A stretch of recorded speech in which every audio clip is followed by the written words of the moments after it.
Hi friends, I am Athar. Today we are doing experiment on static energy. We need plastic cone, stream of water, cloth piece. Step 1. Rub comb with cloth.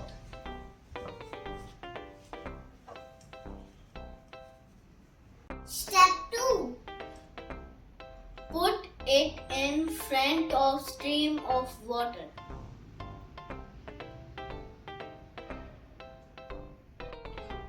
Observation. Water either attract or repel plastic due to static energy discharge. Please like and subscribe to our channel Little Scientist at Work.